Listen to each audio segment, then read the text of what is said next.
ഇസ്ലാമിക ദവാപ്രവർത്തകനും ഇസ്ലാമിക പണ്ഡിതനുമായിരിക്കുന്ന Muhammad Isa Mario Joseph അള്ളാഹുവിനെ കൊണ്ട് കള്ളം പറഞ്ഞു എന്ന് പറഞ്ഞുകൊണ്ട് ഈ അടുത്ത നാളുകളിൽ 2 വീഡിയോകൾ അപ്ലോഡ് ചെയ്തിട്ടുണ്ട്.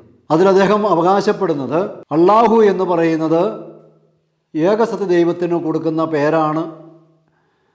ബൈബിളിൽ ക്രിസ്ത്യാനികളുടെ ബൈബിളിൽ ഈജിപ്തിലടക്കം ക്രിസ്ത്യാനികളുടെ ബൈബിളിൽ അള്ളാഹു എന്ന് പറയുന്നുണ്ട് എന്ന വാദങ്ങളൊക്കെ ഉയർത്തിക്കൊണ്ടാണ് മാരിയോ ജോസഫ് അള്ളാഹുവിനെ കൊണ്ട് കള്ളം പറഞ്ഞു എന്ന വാദം അദ്ദേഹം മുമ്പോട്ട് വെക്കുന്നത്.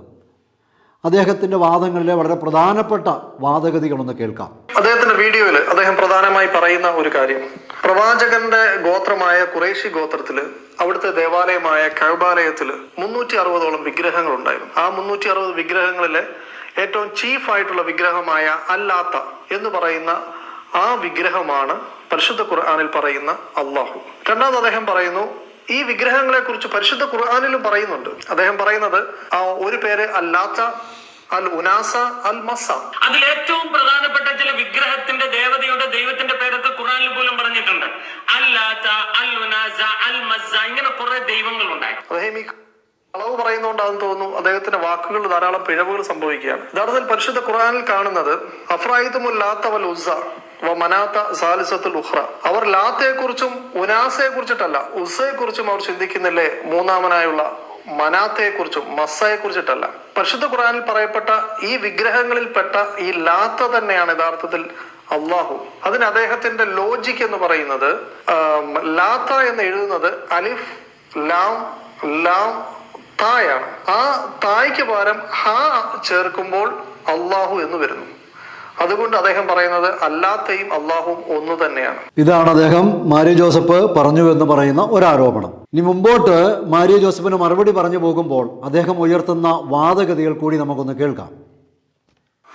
ഇംഗ്ലീഷിലുള്ള ഗോഡ് ആയാലും ശരി, അതേപോലെ മലയാളത്തിലുള്ള ദൈവമായാലും ശരി, ദൈവമൊന്നും യഥാർത്ഥ സത്യദൈവമൊന്നും അന്യദൈവമൊന്നും നമ്മൾ വിളിക്കാനും ദൈവം എന്ന പദം ഉപയോഗിക്കാറുണ്ട്. എന്നാൽ അറബി ഭാഷയുടെ പ്രത്യേകത, അറബി ഭാഷയിൽ സത്യദൈവത്തിന് മാത്രമായ ഒരു പദമുണ്ട്. ആ പദമാണ് അള്ളാഹു എന്നത്. നിങ്ങളിൽ പലർക്കും തോന്നുന്നുണ്ടാവും ഇത് മുസ്ലിങ്ങളുടെ ഒരു ദൈവമാണ്, അല്ലെങ്കിൽ പ്രവാചകൻ സല്ലല്ലാഹു അലൈഹി വസല്ലം ആദ്യമായിട്ട് ലോകത്ത് വന്നിട്ട് ഒരു അള്ളാഹുവിനെ പരിചയപ്പെടുത്തുകയാണ്. ഒരു പക്ഷേ അല്ലെങ്കിൽ അറബികളായിട്ടുള്ള ആളുകൾക്ക് അറിയുന്ന ഏതെങ്കിലും ഒരു വിഗ്രഹമായിരിക്കാം ഇത്. യഹൂദർക്കോ ക്രൈസ്തവർക്കോ ഒന്നും പരിചയമില്ലാത്ത ഒരു ദൈവമാണ് എന്നൊക്കെ സാധാരണക്കാരായിട്ടുള്ള ആളുകൾ ചിന്തിക്കുന്നുണ്ടാവും. സുഹൃത്തുക്കളെ മനസ്സിലാക്കണം, ഞാൻ കഴിഞ്ഞ ദിവസം എൻ്റെ ഒരു സുഹൃത്ത് ഈജിപ്തിൽ പോയ സമയത്ത് അദ്ദേഹത്തിന്റെ അടുക്കൽ ഞാൻ പറഞ്ഞു, നിങ്ങൾ പോകുമ്പോൾ അവിടുത്തെ ക്രൈസ്തവരുടെ ബുക്ക് സ്റ്റാളിൽ പോയിട്ട് അവരുപയോഗിക്കുന്ന ഒരു ബൈബിൾ, അതിനകത്ത് അറബിയും വേണം ഇംഗ്ലീഷും വേണം. അങ്ങനെ ഞാൻ ഒരു ബൈബിള് അദ്ദേഹം എനിക്ക് കൊണ്ടു തന്നു. ഈ ന്യൂ കിങ് ജെയിംസ് വെർഷന്റെ ഈ ബൈബിൾ നമ്മൾ തുറന്നു നോക്കിയാൽ നിങ്ങൾ മനസ്സിലാക്കണം, അവിടുത്തെ ബൈബിൾ സൊസൈറ്റി ഓഫ് ഈജിപ്റ്റ് ആണ് അത് പുറത്തിറക്കുന്നത്. ഈ ബൈബിളിന്റെ 1ാമത്തെ പേജിൽ തന്നെ ആദിയിൽ ദൈവം ആകാശവും ഭൂമിയും സൃഷ്ടിച്ചു എന്ന് പറയുന്ന ഭാഗത്ത് അവിടെ നമുക്ക് കാണാം, ഫിൽ ബദി ഖലഖല്ലാഹു സമാവാതി വൽ അർള്, അല്ലാഹു ആകാശവും ഭൂമിയും സൃഷ്ടിച്ചു. അങ്ങനെ അറബി ക്രിസ്ത്യാനികളുടെ ബൈബിളിൽ അള്ളാഹു എന്ന് ഉണ്ട്. അതുകൊണ്ട് മാരിയോ ജോസഫ് പറയുന്നത് കളവാണെന്നാണ് ഇദ്ദേഹം പറയുന്നത്. അടുത്ത ഒരു വാദവും കൂടി കേൾക്കാം. ഫാദർ മാരിയോ പറയുന്നത് പോലെയോ അല്ലെങ്കിൽ ഇവിടെ ഇസ്ലാമിനെ വിമർശിക്കുന്ന ഈ മിഷണറികൾ പറയുന്നത് പോലെയൊന്നുമല്ല കാര്യം. ഏതൊരു അർത്ഥത്തിലാണോ മുസ്ലിങ്ങൾ അള്ളാഹുവിനെ പരിശുദ്ധിയോടുകൂടി കാണുന്നത്, അതേ അർത്ഥത്തിൽ തന്നെ അവർക്കും അള്ളാഹുവിനെ പരിശുദ്ധിയോടുകൂടി കാണേണ്ട ബാധ്യതയുള്ളവരാണ്. യഥാർത്ഥത്തിൽ നമ്മൾ തമ്മിലുള്ള ഡിസ്പ്യൂട്ടുള്ള വിഷയം ഏതാണ്? ഈ അള്ളാഹു എന്ന് പറയുന്ന നമ്മൾ വിശ്വസിക്കുന്ന ആ ഏകനായ ദൈവം, ആ ദൈവത്തിന്റെ സാരാംശത്തിൽ വേറെ 2 പേർ കൂടെ ഉണ്ടോ? ഈസാ അലൈഹി ഇസ്ലാം ഇലാഹാണ് എന്ന് ഈസാ അലൈഹി ഇസ്ലാം പഠിപ്പിച്ചോ എന്ന് തുടങ്ങിയ കാതലായ വിഷയങ്ങൾ നമുക്ക് ചർച്ച ചെയ്യേണ്ടതുണ്ട്. അതുകൊണ്ട് തന്നെ വളരെ സ്നേഹത്തോടുകൂടി വളരെ ആത്മാർത്ഥതയോടുകൂടി വിഷയാടിസ്ഥാനത്തിൽ കാര്യങ്ങൾ മനസ്സിലാക്കണമെന്ന് അഭ്യർത്ഥിച്ചുകൊണ്ട് ഞാൻ എൻ്റെ വാക്കുകൾ നിർത്തുന്നു. അപ്പോൾ ഇങ്ങനെയാണ് ഈ ഇസ്ലാമിക പണ്ഡിതൻ തൻ്റെ വാദഗതികളുമായി 2 വീഡിയോകളിലായിട്ട് തൻ്റെ വാദഗതികൾ മുമ്പോട്ട് വച്ചിരിക്കുകയാണ്. അപ്പോൾ മാരിയോ ജോസഫ് പറഞ്ഞത് കളവാണ്, അള്ളാഹുവിനെ കൊണ്ട് കളവ് പറഞ്ഞുവെന്ന് സ്ഥാപിക്കുന്നതിന് വേണ്ടി ഈ ഇസ്ലാമിക പണ്ഡിതൻ ആശ്രയിക്കുന്നത് എന്തിനെയാണ്? ബൈബിളിനെയാണ്. അതായത് സ്വന്തമായ തനതായ അസ്തിത്വം ഇല്ല തൻ്റെ ഇസ്ലാമിക പ്രമാണങ്ങൾക്കും ഇസ്ലാം മുമ്പോട്ട് വെക്കുന്ന അള്ളാഹു എന്ന് പറയുന്ന ആ ഒരു ശക്തിക്കും അള്ളാഹുവിൻ്റെ പ്രവാചകനായ മുഹമ്മദിനും തനതായ വ്യക്തിത്വമോ അസ്തിത്വമോ ഇല്ല എന്നുള്ള ഒരു കുമ്പസാരമാണ് ഈ ഇസ്ലാമിക പണ്ഡിതൻ നടത്തിയിരിക്കുന്നത്. അത് സിമ്പിളായിട്ട് പറയാം, ബുദ്ധമതം എന്താണെന്ന് ചോദിച്ചാൽ, അല്ലെങ്കിൽ എന്താണ് ക്രിസ്ത്യാനിറ്റി എന്ന് ചോദിച്ചാൽ, അതിനൊരു ക്രിസ്തു വിശ്വാസി മറുപടി പറയേണ്ടത് ക്രിസ്തുവിനെയും അപ്പസ്തോലന്മാരെയും മുൻനിർത്തിയാണ്, ബൈബിളിനെ അടിസ്ഥാനപ്പെടുത്തിയാണ്. അല്ലാതെ ഖുറാനെ അടിസ്ഥാനപ്പെടുത്തിയോ ബുദ്ധമതക്കാരുടെ ഏതെങ്കിലും പ്രമാണരേഖകളെ അടിസ്ഥാനപ്പെടുത്തിയോ അല്ല. അപ്പോൾ ഒരു മതം അതിൻ്റെ ആധികാരികത തെളിയിക്കാൻ മറ്റ് മതങ്ങളെ ആശ്രയിക്കേണ്ടി വരുന്നുണ്ടെങ്കിൽ, മതഗ്രന്ഥങ്ങളെ ആശ്രയിക്കേണ്ടി വരുന്നുണ്ടെങ്കിൽ ആ മതം മുമ്പോട്ട് വെക്കുന്ന ദൈവികതയ്ക്ക് പ്രവാചകന് തനതായ അസ്തിത്വം ഇല്ല എന്നുള്ള പരസ്യമായ ഏറ്റുപറച്ചിലാണ് ഈ ഉസ്താദ് ഇവിടെ നടത്തിയിരിക്കുന്നത്. അങ്ങനെ വരുമ്പോൾ മാരിയോ ജോസഫ് ഉയർത്തിയിരിക്കുന്ന ആരോപണങ്ങൾ ശരിയാണെന്ന് വരും, വാദഗതികൾ ശരിയാണെന്ന് വരും, കളവല്ല. കാരണം സ്വന്തം അള്ളാഹു ആരാണെന്നും അള്ളാഹുവിൻ്റെ പ്രവാചകനായ മുഹമ്മദിൻ്റെ അസ്തിത്വവും വ്യക്തിത്വവും അതിൽ നിന്ന് തന്നെ തെളിയിക്കുക സാധ്യമല്ലാത്തത് കൊണ്ടാണല്ലോ. ഇനി ഇവിടെ ഈ മുഹമ്മദ് ഈസ പെരുമ്പാവൂർ എന്ന് പറയുന്ന ഇസ്ലാമിക പണ്ഡിതൻ ബൈബിളിനെ ആശ്രയിക്കുമ്പോൾ അതിൽ തന്നെ വൈരുദ്ധ്യമുണ്ട്. അതായത് ബൈബിൾ തിരുത്തിയതാണെന്നും പറഞ്ഞുകൊണ്ടാണ് ബാക്കി ഇസ്ലാമിക നേതാക്കളെല്ലാം ഇന്ന് ലോകത്ത് അങ്ങോളം ഇങ്ങോളം ഓടി നടക്കുന്നത്. സാക്കിർ നായിക് ആയിക്കൊള്ളട്ടെ, എം അക്ബർ ആയിക്കൊള്ളട്ടെ, ഇവരെല്ലാം ബൈബിൾ തിരുത്തിയതാണെന്നുള്ള വാദമാണ് ഉയർത്തുന്നത്. അപ്പം ഒരുപറ്റം ഇസ്ലാമിക നേതാക്കൾ ബൈബിൾ തിരുത്തിയതാണെന്ന് പറയുമ്പോൾ അള്ളാഹുവിൻ്റെ ആധികാരികതയ്ക്ക് വേണ്ടി മുഹമ്മദ് ഈസ പെരുമ്പാവൂരിനെ പോലെയുള്ള ഇസ്ലാമിക നേതാക്കൾ ബൈബിളിലേക്ക് പോകുന്നു. ഇത് തന്നെ വൈരുദ്ധ്യമാണ്, ഇത് സമ്പൂർണ്ണ പരാജയമാണ് എന്നുള്ളതാണ്. ഇത് സെൽഫ് ഗോളുകളാണ്. ഇദ്ദേഹത്തിൻ്റെ മറുപടിയിൽ മുഴുവൻ ഇത്തരത്തിലുള്ളതായ സെൽഫ് ഗോളുകളാണ് നിറഞ്ഞിരിക്കുന്നത് എന്നുള്ളതാണ്. ഇനി ഇദ്ദേഹം പറയുന്നത് അറബി ക്രിസ്ത്യാനികളുടെ ബൈബിളിൽ അള്ളാഹു എന്ന പേര് ഞാൻ കണ്ടു, അതുകൊണ്ട് ക്രിസ്ത്യാനികൾ പറയുന്നതും നമ്മൾ പറയുന്നതെല്ലാം ഒന്നാണെന്നുള്ള വാദമാണ്. അള്ളാഹിൽ ഒന്നിലധികം ആൾക്കാരുണ്ടോ എന്നാണ് നമ്മൾ തമ്മിലുള്ള തർക്കമെന്നാണ് ഈ പ്രിയപ്പെട്ട ഇസ്ലാമിക നേതാവിൻ്റെ വാദം. ഉസ്താദെ അങ്ങേക്ക് തെറ്റുപറ്റിയിരിക്കുന്നു. ഈ അറബി ക്രിസ്ത്യാനികൾ അറബി ബൈബിളിൽ അള്ളാഹു എന്ന് ഉപയോഗിക്കുന്നുണ്ടെങ്കിൽ അത് ദൈവത്തിന് കൊടുക്കുന്ന പൊതുനാമമാണ്. ഖുറാനിലെ അള്ളാഹു വ്യക്തിനാമമാണ്. ഇത് രണ്ടും രണ്ടാണ്. ഇനി പേരൊന്നാണ് എന്നോർത്തുകൊണ്ട് ആളൊന്നാകുന്നില്ല. നമുക്ക് രാഹുൽ ഗാന്ധിയുണ്ട്, രാഹുൽ ഈശ്വറുണ്ട്, രാഹുൽ മാങ്കൂട്ടമുണ്ട്. 3 പേരും 3 രീതിയിൽ ആണ് അറിയപ്പെടുന്നത്, 3 വ്യക്തികളാണ്. ഇനി ഖുറാനിൽ അള്ളാഹുവിൻ്റെ പ്രവാചകനായ മുഹമ്മദുണ്ട്. ഈ മാരിയോ ജോസഫിന് മറുപടി പറയുന്ന മുഹമ്മദ് ഈസ എന്ന് പറയുന്ന വ്യക്തി മുഹമ്മദാണ്. രണ്ടും ഒരാളാണോ? അല്ല. അതുകൊണ്ട് അറബി നാടിലെ സംസ്കാരത്തിനനുസരിച്ച് അവിടെ ദൈവത്തിനും അള്ളാഹു എന്ന് പറയും, ഖുറാനിലെ അള്ളാഹു എന്ന് പറയുന്ന വ്യക്തിക്കും അള്ളാഹു എന്ന് ഉപയോഗിക്കും. അപ്പോൾ പൊതുവായി എടുത്ത് ഉപയോഗിക്കുന്നതാണ്. അപ്പോൾ ചില വാക്കുകൾ പൊതുനാമമായും വ്യക്തിനാമമായും ഉപയോഗിക്കും. ഈശ്വരൻ എന്ന നമുക്കറിയാം പൊതുനാമം ഇവിടെയുണ്ട്. അത് യേശു കർത്താവ് എന്ന് വ്യക്തിനാമത്തിലേക്ക് വരുമ്പോൾ യേശു കർത്താവ് എന്ന് ഉപയോഗിക്കും. അത്രയേ ഉള്ളൂ. അപ്പോൾ അതിനകത്ത് പോയിട്ട് യേശുവിൻ്റെ ആധികാരികത കണ്ടെത്തേണ്ട ഒരവസ്ഥയുണ്ടായാൽ അതാ മതത്തിൻ്റെ ഗതികേടാണ്. ഇത് മനസ്സിലാക്കുക. അപ്പോൾ തൻ്റെ മതത്തിൻ്റെ ഗതികേട് ഉറക്ക പൊതുസമൂഹത്തോട് വിളിച്ചു പറഞ്ഞ് ലക്ഷക്കണക്കിന് ആൾക്കാരെ കേൾപ്പിച്ചുകൊണ്ട് തൻ്റെ മതത്തിന് തനതായ അസ്തിത്വമില്ല എന്നുള്ള പരസ്യമായ ഏറ്റുപറച്ചിലാണെന്ന് വീണ്ടും ഒരിക്കൽ കൂടി. അതുകൊണ്ട് പേരല്ല പ്രശ്നം. ഇനി യഥാർത്ഥത്തിൽ അള്ളാഹുവിൽ ഒന്നിൽ കൂടുതൽ ആളുകളുണ്ടോ എന്നുള്ള വിഷയത്തിലേക്ക് വരാമെന്ന ഉസ്താദ് പറയുന്നത്. 6-ാം നൂറ്റാണ്ടിൽ മാത്രം ലോകം കണ്ടും കേട്ടും അറിയുന്ന അള്ളാഹുവിനെ സംബന്ധിച്ച് ക്രിസ്ത്യാനികൾ ക്രൈസ്തവ ലോകത്തിന് അള്ളാഹുവിനോട് യാതൊരു ബാധ്യതയുമില്ല. ഇവിടെ നമ്മൾ കൃത്യമായി ചർച്ച ചെയ്യുന്നത് സ്വഭാവത്തെക്കുറിച്ചാണ്. അപ്പം അള്ളാഹു എന്ന് പറയുന്ന ഉസ്താദ് വിശ്വസിക്കുന്ന അള്ളാഹുവിൽ തന്നെയാണ് ബില്ലാദിനും വിശ്വസിക്കുന്നത്. കഴിഞ്ഞ ദിവസം അഫ്ഗാനിസ്ഥാനിൽ 9ഓളം കുട്ടികളെ ബോംബിട്ട് കൊന്ന പാകിസ്ഥാൻ പട്ടാളക്കാർ പാകിസ്ഥാൻ വിശ്വസിക്കുന്നതും അള്ളാഹുവിലാണ്. ആ അള്ളാഹുവിൻ്റെ സ്വഭാവം സിറിയയിൽ 6 ലക്ഷത്തിലധികം പേരെ കൊന്നു തള്ളിയ ഇസ്ലാമിക തീവ്രവാദികളുണ്ട്. അവരും വിശ്വസിക്കുന്ന അള്ളാഹുവാണ്. ഈ അള്ളാഹു എങ്ങനെയാണ് സർവ്വത്തിനും സൃഷ്ടാവാകുന്നത്? മനുഷ്യരെ തമ്മിൽ തല്ലിക്കുന്ന, തനിക്ക് വേണ്ടി കൊല്ലാനും കൊല്ലപ്പെടാനും ആവശ്യപ്പെടുന്ന ആ ശക്തി എങ്ങനെയാണ് ക്രൈസ്തവരും മറ്റ് മതത്തിൽപ്പെട്ടവരും വിശ്വസിക്കുന്ന ദൈവമായി മാറുന്നത്? അതുകൊണ്ട് സ്വഭാവത്തെക്കുറിച്ച് ചർച്ച ചെയ്യണം. യഥാർത്ഥത്തിൽ അള്ളാഹുവിൽ ഒന്നിൽ കൂടുതൽ ആളുണ്ടോ എന്നുള്ള സംശയം, അതാണ് നമ്മൾ ചർച്ച ചെയ്യേണ്ടതെന്ന് പറയുമ്പോൾ ഇവിടെ ഉസ്താദ് മറച്ചു വെക്കുന്നത്, ഉസ്താദ് മുമ്പോട്ട് വെക്കുന്ന അള്ളാഹുവിൻ്റെ സ്വഭാവത്തെക്കുറിച്ച് ചർച്ച ചെയ്യാതിരിക്കുന്നതിന് വേണ്ടിയുള്ള രക്ഷപ്പെടാനുള്ള കുറുക്ക് വഴിയാണ് അങ്ങ് തേടുന്നത്. ബില്ലാദിൻ വിളിച്ചതും പൊട്ടിത്തെറിക്കുന്നവർ വിളിച്ചതും ശ്രീലങ്കയിൽ പള്ളിയിൽ പൊട്ടിത്തെറിച്ചവർ വിളിച്ചതും ISIS ഇറാഖിലെ ക്രൈസ്തവരുടെ ഇടയിൽ നടത്തിയ നരനായാട്ട് നടത്തിയ ISIS തീവ്രവാദികൾ വിളിച്ചതും സ്കൂൾ കുട്ടികളെ 300ഓളം സ്കൂൾ കുട്ടികളെ തട്ടിക്കൊണ്ടുപോയി വിളിക്കുന്നതും എല്ലാം അള്ളാഹു എന്നാണ്. അപ്പം ഈ അള്ളാഹുവിൻ്റെ സ്വഭാവത്തെക്കുറിച്ച് ചർച്ച ചെയ്യാതിരിക്കുന്നതിന് വേണ്ടി ക്രിസ്ത്യാനികൾക്ക് 3 ദൈവമുണ്ട് എന്നുള്ള വിഷയം ഉയർത്തിക്കൊണ്ടുവരികയാണ്. ക്രിസ്ത്യാനികളുടെ ദൈവത്തിൻ്റെ സ്വഭാവം, സബ്സ്റ്റൻസ്, നേച്ചർ ആൻഡ് എസൻസ്, ഈ വിഷയത്തിൽ ക്രിസ്ത്യാനികൾക്കിടയിൽ തർക്കമോ അവ്യക്തതയോ ഇല്ല. അപ്പം ഇത് മറച്ചു വെക്കുന്നതിന് വേണ്ടി എന്ത് ചെയ്യുന്നു? അള്ളാഹുവിൻ്റെ സ്വഭാവം ചർച്ച ചെയ്യപ്പെടാതിരിക്കുന്നതിന് വേണ്ടി എന്ത് ചെയ്യുന്നു? മറ്റു മതങ്ങളെ കടന്ന് ആക്രമിക്കുകയോ അതല്ലെങ്കിൽ മറ്റു മതങ്ങളെ കൂട്ടുപിടിക്കാൻ ശ്രമിക്കുകയോ ചെയ്യുന്ന തന്ത്രമാണ് ഇവിടെ നടക്കുന്നത്. ഇത് തക്കിയായാണ്. ഇരുട്ടുകൊണ്ട് ഓട്ടയടയ്ക്കാൻ പറ്റില്ല പ്രിയപ്പെട്ട ഇസ്ലാമിക നേതാവേ. ഇനി ഇവിടെ ഈ ഇസ്ലാമിക നേതാവിൻ്റെ ഏറ്റവും ആവർത്തിച്ച് ഉയർത്തുന്ന ഒരു ആരോപണമാണല്ലോ, പിതാവ് ദൈവമാണ്, പുത്രൻ ദൈവമാണ്, പരിശുദ്ധാത്മാവ് ദൈവമാണ് എന്ന് പറഞ്ഞ് ക്രിസ്ത്യാനികൾക്ക് ദൈവം 1 3 കൺഫ്യൂഷൻ ഉണ്ട് എന്നൊക്കെയാണ് ഉസ്താദ് പറയുന്നത്. പ്രിയപ്പെട്ട ഉസ്താദെ പറയട്ടെ, ഞങ്ങൾക്ക് ആർക്കും അങ്ങനെ യാതൊരു കൺഫ്യൂഷനുമില്ല.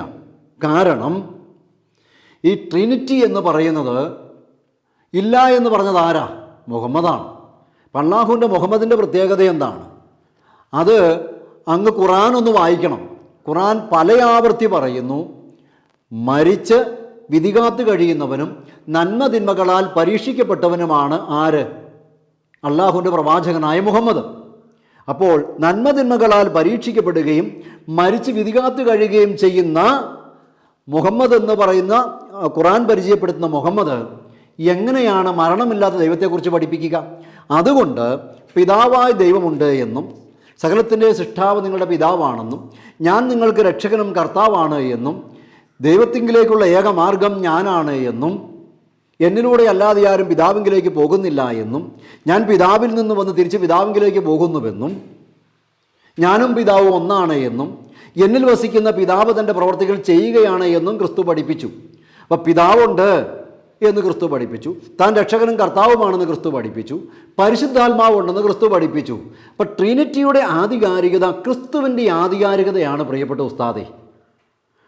ട്രിനിറ്റി നിഷേധിക്കുന്ന ഇസ്ലാമിനെ സംബന്ധിച്ച്, അള്ളാഹുവിൻ്റെ പ്രവാചകനായ മുഹമ്മദിനെയും ഖുറാനെ സംബന്ധിച്ച് എന്ത് ആധികാരികതയാണ് മുമ്പോട്ട് വെക്കാനുള്ളത്?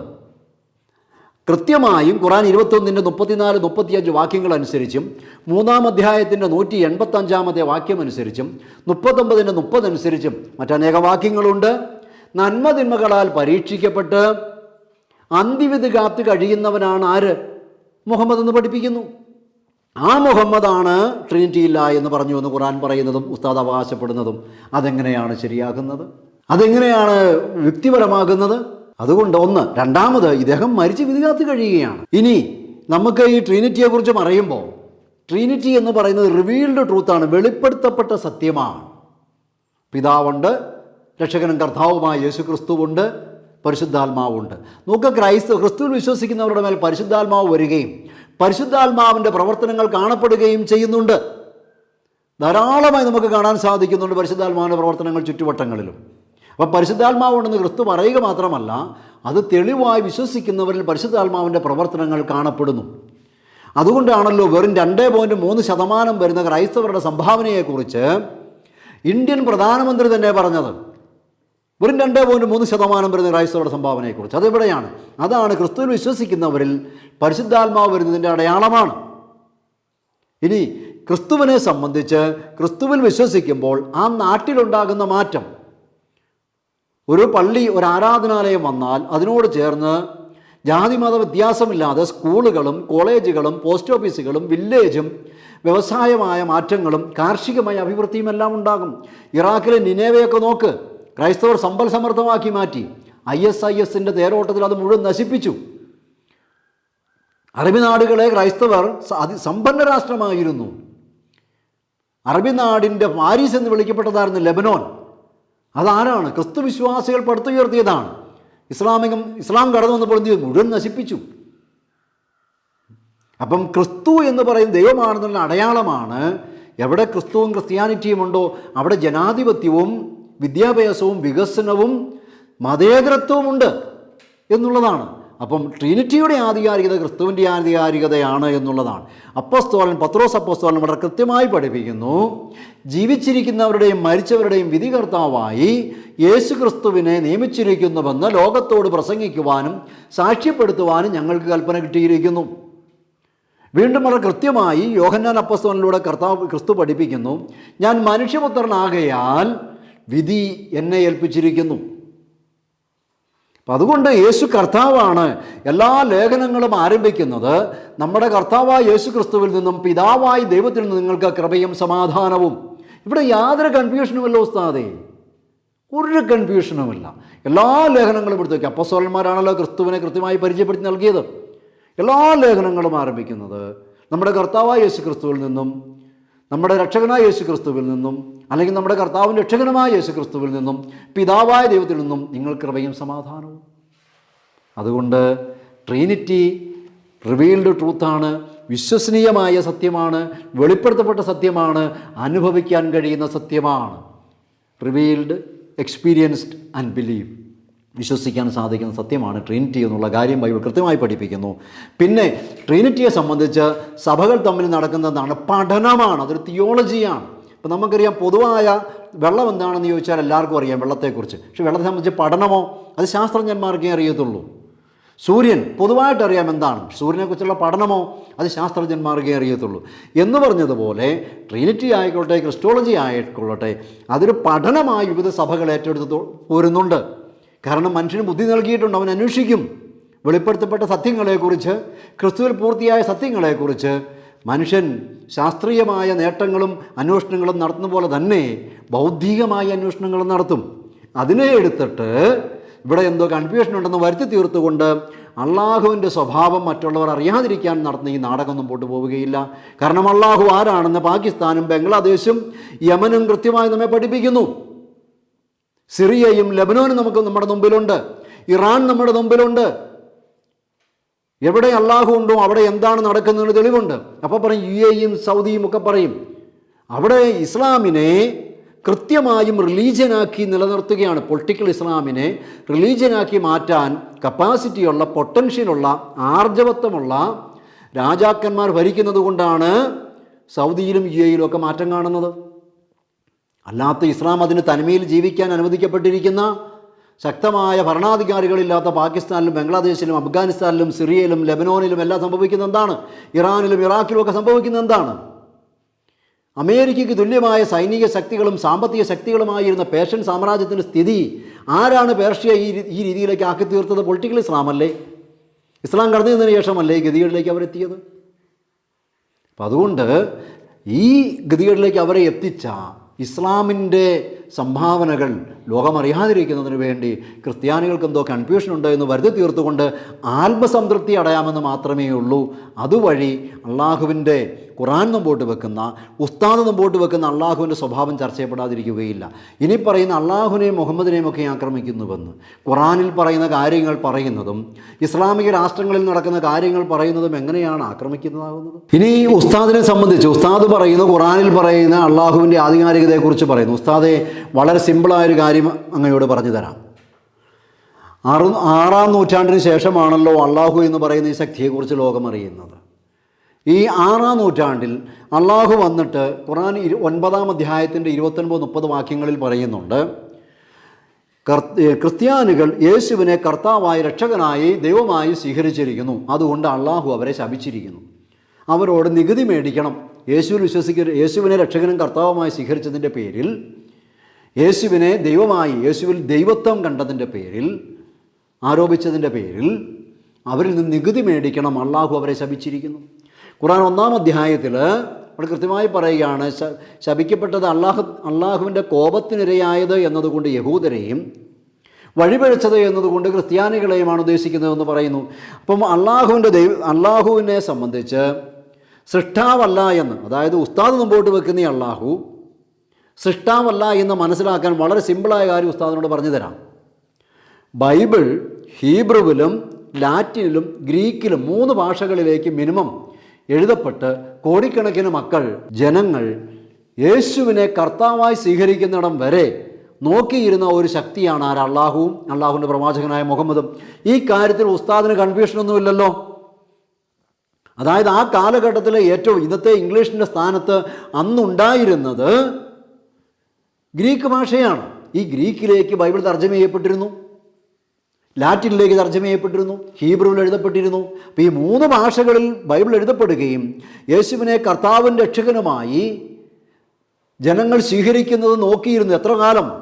600-700 വർഷക്കാലം നോക്കിയിരുന്നു, മിണ്ടാതിരുന്നു. ഒരു സുപ്രഭാതത്തിൽ വന്ന് പറഞ്ഞു യേശുവിനെ രക്ഷകനായി കർത്താവായി ക്രിസ്തുവിൽ ദൈവത്വം ആരോപിക്കുന്നവർ ശപിക്കപ്പെട്ടവരെന്ന് പറയുമ്പം പൊന്നുസ്താദെ ആ ഒരൊറ്റ പോയിന്റിൽ അറിഞ്ഞുകൂടെ ഉസ്താദ് മുമ്പോട്ട് വെക്കുന്ന ശക്തി ദൈവമല്ല എന്നുള്ളത്?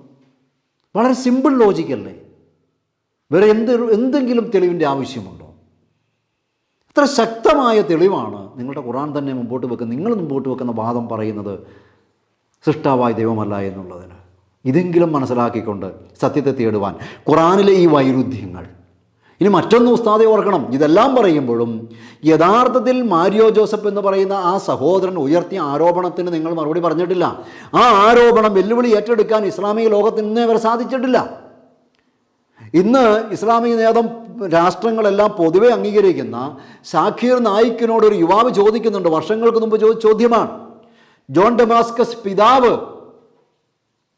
അദ്ദേഹം ഈ ചോദ്യം ചോദിച്ചു 750. എന്താണ് വചനം? അള്ളാഹുവിൻ്റെ വചനം സൃഷ്ടിയാണോ സൃഷ്ടാവാണോ? അപ്പോൾ സൃഷ്ടിയാണ് എന്ന് പറഞ്ഞാൽ അള്ളാഹുവിൻ്റെ വചനം സൃഷ്ടിയാണെങ്കിൽ സൃഷ്ടിക്ക് വീണ്ടും സൃഷ്ടിക്കുക സാധ്യമാണോ എന്നാണ് മാരിയോ ജോസഫ് നിങ്ങളോട് ചോദിക്കുന്നത്. ഇത് തന്നെയാണ് സാഖിർ നായിക്കിനോട് 10,000ങ്ങളുടെ മുമ്പിൽ വെച്ച് ഒരു യുവാവ് ചോദിച്ചത്. അപ്പോൾ സാഖിർ നായിക്ക് പറഞ്ഞ മറുപടി എന്താണെന്നറിയാമോ? പിതാവില്ലാതെയാണ് ഈസ അൽ മസിഹ് ജനിച്ചത്, എന്നാൽ ആദം മാതാവും പിതാവും ഇല്ലാതെയാണ് ജനിച്ചത്. അങ്ങനെയാണെങ്കിൽ ആദമല്ലേ വലിയവനെന്ന് ചോദിച്ചു. അപ്പോൾ അതിന് ആ യുവാവ് പറഞ്ഞ മറുപടിയുണ്ട്, ആദം മരിച്ചു, ആദത്തിന് വിധിയുണ്ട്, ആദം വീണ്ടും വരില്ല. പക്ഷേ ഈസാ അൽ മസിഹ് എന്ന് പറയുന്ന ഖുർആനിലെ സാങ്കല്പിക കഥാപാത്രം മരിച്ചിട്ടില്ല, അന്ത്യവിധിയുമില്ല, അവൻ വീണ്ടും വരും. അപ്പോൾ ആരാണ് ഈസാ അൽ മസിഹ് എന്ന ചോദ്യമുണ്ട്. ഏക്കാലും മനുഷ്യനല്ല. കാരണം കൃത്യമായി ഖുർആൻ പഠിപ്പിക്കുന്നു എല്ലാ മനുഷ്യരും മരിക്കും, എല്ലാ മനുഷ്യരും മരിക്കും, എല്ലാ മനുഷ്യർക്കും അന്ത്യവിധിയുണ്ട്, എല്ലാ മനുഷ്യർക്കും നന്മതിന്മകളാൽ പരീക്ഷയുണ്ട്. പക്ഷേ ഈസാ അൽ മസിഹിന്, ഖുർആനിലെ ഈ സാങ്കല്പിക കഥാപാത്രമായിരിക്കുന്ന ഈസാ അൽ മസിഹിന് ഇതില്ല. അപ്പോൾ 1500 വർഷമായി ജീവിച്ചിരിക്കുന്നവനും വീണ്ടും വരാനിരിക്കുന്നവനും നന്മതിന്മകളാൽ പരീക്ഷിക്കപ്പെടാത്തവനും മരണമില്ലാത്തവനുമായ ഈസാ അൽ മസിഹ് ആരാണെന്ന് ചോദിച്ചിട്ട് ഇന്നേ വരെ ഒരൊറ്റ ഇസ്ലാമിക നേതാവിന് ഇതിന് മറുപടി പറയാൻ പറ്റിയിട്ടുള്ള ഉസ്താദ്. ആ ചോദ്യമാണ് മാരിയോ ജോസഫ് തൻ്റെ ചാനലിലൂടെ ചോദിച്ചത്. അതിന് മറുപടി പറ, അതിന് മറുപടി പറ. രണ്ടാമത്തെ ചോദ്യമാണ്, അള്ളാഹുവിൻ്റെ വചനം സൃഷ്ടിയാണോ സൃഷ്ടാവാണോ? വചനം സൃഷ്ടിയാണ് എങ്കിൽ സൃഷ്ടിക്ക് പിന്നെ സൃഷ്ടിക്കാൻ പറ്റില്ല, അള്ളാഹു സൃഷ്ടിക്കുന്ന വചനം കൊണ്ടാണെന്നല്ലേ പറയുന്നത്. അപ്പോൾ ഇത്തരം കാര്യങ്ങളിലേക്ക് വാ. ഇനി മറ്റൊന്ന്, ഖുർആനിൽ ഒരു വൈരുദ്ധ്യം കൂടി പറഞ്ഞു തരാം. അത് വളരെ സിമ്പിൾ ലോജിക്കാണ് ഉസ്താദെ, കേട്ടോളൂ. ഖുർആൻ 3-ാം അധ്യായം എടുത്ത് വായിക്കുക. അവിടെ സെക്കരിയ എന്ന് പറയുന്ന ഒരു വ്യക്തിയുണ്ട്. ഈ സെക്കരിയായ്ക്ക് ഒരു മലക്ക് പ്രത്യക്ഷപ്പെട്ടു എന്നാണ് ഖുർആൻ പറയുന്നത്. സെക്കരിയായുടെ പ്രാർത്ഥന കേട്ടു. സെക്കരിയായ്ക്ക് മക്കളില്ലാത്തതിൻ്റെ വിഷമമുണ്ട് സെക്കരിയായ്ക്ക്. ഖുർആനിൽ 3-ാം അധ്യായം നമുക്ക് കാണാൻ പറ്റും. സെക്കരിയായുടെ മലക്ക് പറയാണ്, നിനക്കൊരു കുട്ടിയെ തരാൻ അള്ളാഹു നിശ്ചയിച്ചിരിക്കുന്നു. എന്നിട്ട് പറയാണ്, ആ കുട്ടി എന്തിനാണ്? അള്ളാഹു പ്രായം കഴിഞ്ഞ വാർദ്ധക്യത്തിൽ എത്തി നിൽക്കുന്ന മക്കളുണ്ടാകാൻ സാധ്യതയില്ലാത്ത സെക്കരിയായ്ക്ക് അത്ഭുതകരമായ രീതിയിൽ ഒരു കുട്ടിയെ സമ്മാനിക്കുകയാണ് അള്ളാഹു, വാഗ്ദാനം ചെയ്യുകയാണ്. എന്തിനാണ് ഈ കുട്ടിയെ കൊടുക്കുന്നത്? ഉസ്താദ് ഖുർആനെന്ന് മനസ്സിരുത്തി വായിക്കണം. ഈ കുട്ടിയെ കൊടുക്കുന്നത് അള്ളാഹുവിൽ നിന്നൊരു വചനം വരാനിരിക്കുന്നു. അള്ളാഹുവിൽ നിന്ന് അള്ളാഹുവിൻ്റെ വചനം വരാനിരിക്കുന്നു. ആ വചനത്തെ സാക്ഷ്യപ്പെടുത്തുവാൻ നീ വചനത്തിന് മുന്നോടിയായി പോകണം. അതായത് പ്രധാനമന്ത്രി വരുന്നുണ്ടെന്ന് അറിയിച്ച് പൈലറ്റ് വാഹനം പോകുന്നത് പോലെ അള്ളാഹുവിൻ്റെ വചനം വരാനിരിക്കുന്നു. ആ വചനത്തിന് സാക്ഷിയായിട്ട് സെക്കരിയ എന്ന് പറയുന്ന വ്യക്തിക്ക് ഒരു കുട്ടിയെ വാഗ്ദാനം ചെയ്യുകയാണ്. ആ കുട്ടിക്ക് യഹിയ എന്ന് പേരിടണം. അവൻ അള്ളാഹുവിൽ നിന്ന് പുറപ്പെട്ടു വരാനിരിക്കുന്ന വചനത്തിന് സാക്ഷിയാണ് എന്ന് പറയുക. ഇത്രയും പ്രാധാന്യത്തോടു കൂടി ഒരുക്കിയിട്ടാണ് എന്ത് ചെയ്യുന്നത്? ഖുർആനിലെ സാങ്കല്പിക കഥാപാത്രമായിരിക്കുന്ന ഈസാ അൽ മസീഹിനെ അള്ളാഹു വിടുന്നത്. മുഹമ്മദിന് ഇത്തരം ഒരു പ്രത്യേകതകളുമില്ല. ഇനി രണ്ടാമത്, ഈ 3-ാം അധ്യായത്തിൽ തന്നെ ഉസ്താദ് നോക്കുക, മിറിയാം എന്ന് പറയുന്ന ഒരു കഥാപാത്രമുണ്ട്. ഒരു സ്ത്രീയെ ഖുർആൻ പരിചയപ്പെടുത്തുന്നുണ്ട്. ഈ മിറിയാമിൻ്റെ അടുത്ത് മലക്കുകൾ ഒത്തിരി മാലാഖമാർ ചെല്ലുകയാണ്. എന്നിട്ട് ഈ ഒത്തിരി മാലാഖമാർ ചെന്നിട്ട് മിറിയാമിനോട് പറയുകയാണ്, നിനക്ക് നിന്റെ ഉദരത്തിലേക്ക് അള്ളാഹുവിൻ്റെ വചനം വരും, അവന് നീ എന്തിടണം? ഈസാ അൽ മസീഹ് ദ മെസായ, രക്ഷകനായ ഈസാ അൽ മസീഹ് എന്ന് പേരിടണമെന്ന് പഠിപ്പിക്കുകയാണ്. എന്തേ മുഹമ്മദിന് നിങ്ങൾ ഈ പറയുന്ന അള്ളാഹുവിനൊപ്പം നിങ്ങൾ പ്രതിഷ്ഠിക്കുകയും പ്രവാചക നിന്ദയിലൂടെ മറ്റുള്ളവരെ ഭയപ്പെടുത്തുകയും ഒക്കെ ചെയ്യുന്ന ഈ മുഹമ്മദിന് എന്തേ ഇത്തരം ഒരു ജനനമില്ലാത്തത്? ഇത്തരം സവിശേഷതയോടുകൂടി ഖുറാനിൽ അവതരിപ്പിക്കപ്പെട്ടിരിക്കുന്ന ഈസാ അൽ മസീഹിന്റെ മുകളിലേക്ക് എങ്ങനെ മുഹമ്മദ് തന്നെ പ്രതിഷ്ഠിച്ചു? ഉസ്താദെ, ചിന്തിക്ക്. അല്പമെങ്കിലും നിങ്ങൾ ഈ വിഷയത്തിൽ ചിന്തിക്കാൻ തയ്യാറാണെങ്കിൽ, സത്യത്തെക്കുറിച്ച് നിങ്ങൾക്ക് തുറവിയുണ്ടെങ്കിൽ 100% ഞാൻ നിങ്ങളോട് പറയുന്നു, ഖുറാനിലെ ഈ വൈരുദ്ധ്യങ്ങൾ ഒന്ന് മനസ്സിരുത്തി വായിച്ചാൽ നിങ്ങൾ ഖുറാനിലെ സാങ്കല്പിക വ്യാജ കഥാപാത്രമായിരിക്കുന്ന ഈസാ അൽ മസീഹിൽ നിന്ന് ബൈബിളിലെ ക്രിസ്തുവിലേക്ക് വരും. അതാണ് ലക്ഷക്കണക്കിന് അറബി നാട്ടിലെ മുഹമ്മദിയർ ക്രിസ്തുവിലേക്ക് വരാനുള്ള കാരണം. അങ്ങനെയാണ്. ഇനി വേറെ നോക്കിക്കോ, ഖുറാൻ പരിചയപ്പെടുത്തുന്ന പരിശുദ്ധനായ ഒരൊറ്റ വ്യക്തിയുള്ള ഈസാ അൽ മസീഹ് 19-ാം അധ്യായം നിങ്ങൾ ഖുറാൻ വായിക്കുക. അള്ളാഹുവിൽ നിന്നുള്ള പരിശുദ്ധനായ കുട്ടിയെക്കുറിച്ച് ഞാൻ നിനക്ക് അറിയിപ്പ് നൽകുന്നു, മിറിയാമിനോട് മലക്ക് പറയുകയാണ്. 21-91 66-ാം അധ്യായത്തിൻ്റെ 12 ഖുറാൻ അനുസരിച്ച് അള്ളാഹു മറിയമിൻ്റെ ഫർജിലോതിയെ ജന്മം കൊടുത്ത ലോകർക്ക് ദൃഷ്ടാന്തവും അടയാളവും, ഈ 2 വാക്കുകളാണ് ഉപയോഗിക്കുന്നത്. ഈസാ അൽ മസീഹ്, ഖുറാനിലെ സാങ്കല്പിക കഥാപാത്രമായിരിക്കുന്ന ഈസാ അൽ മസീഹ്, ലോകർക്ക് ദൃഷ്ടാന്തം, അടയാളം, കാരുണ്യം. അള്ളാഹുവിന് എന്നാൽ നേരിട്ട് കാരുണ്യം കൊടുത്താൽ പോരായിരുന്നോ? അപ്പോൾ ഇത്ര സവിശേഷതയുള്ള ഈ ഈസാ അൽ മസീഹിൻ്റെ മുകളിൽ മരിച്ചിപ്പോഴും വിധി കാത്തു കഴിയുന്നവനായി ഖുറാൻ പരിചയപ്പെടുത്തുന്ന അള്ളാഹുവിൻ്റെ പ്രവാചകനായ മുഹമ്മദ് എങ്ങനെ തന്നെ പ്രതിഷ്ഠിച്ചുവെന്നും, അതുപോലെ തന്നെ ആദത്തിൻ്റെ ജന്നത്തിൽ നിന്ന് വ്യത്യസ്തമായി അള്ളാഹു നേരിട്ട് മിറിയാമിൻ്റെ ഫർജിലോതി ജന്മം കൊടുക്കുകയും അള്ളാഹുവിൻ്റെ ആത്മാവും വചനവുമാകുന്ന ഈസാ അൽ മസീഹ് ഇന്നും മരിക്കാത്തവൻ 1400 വർഷമായി മരിക്കാതിരിക്കുന്ന ഈസാ അൽ മസീഹ് ആരാണെന്നുള്ള ചോദ്യങ്ങൾക്ക് ഉത്തരം കണ്ട ഉസ്താദെ. അല്ലാതെ മാരി ജോസഫ് അള്ളാഹുവിനെ കൊണ്ട് കള്ളം പറഞ്ഞോ എന്നുള്ളതല്ല, അദ്ദേഹത്തിൻ്റെ യഥാർത്ഥ ചോദ്യങ്ങൾക്ക് നിങ്ങൾക്ക് ഉത്തരം കണ്ടെത്താൻ ശ്രമിക്കുക. അപ്പോൾ ഈ വക വൈരുദ്ധ്യങ്ങൾ തുറവിയോടെ, ഉസ്താദ് പറഞ്ഞതുപോലെ തന്നെ തുറവിയോടെ ഖുറാൻ വായിക്കുകയാണ് എങ്കിൽ ഖുറാനിൽ അടങ്ങിയിരിക്കുന്ന ഇത്തരം വൈരുദ്ധ്യങ്ങൾ, ദൈവത്തെ സംബന്ധിച്ച വിഷയങ്ങളിൽ എങ്ങനെയാണ് നിങ്ങൾ കബളിപ്പിക്കപ്പെട്ടത് എന്നുള്ള സത്യം നിങ്ങൾക്ക് വെളിവാകും. അപ്പോൾ ദൈവം സ്നേഹമാണെന്ന സത്യം ലോകത്തെ പഠിപ്പിച്ച ക്രിസ്തുവിലേക്ക് നിങ്ങൾക്ക് വരാൻ സാധിക്കും.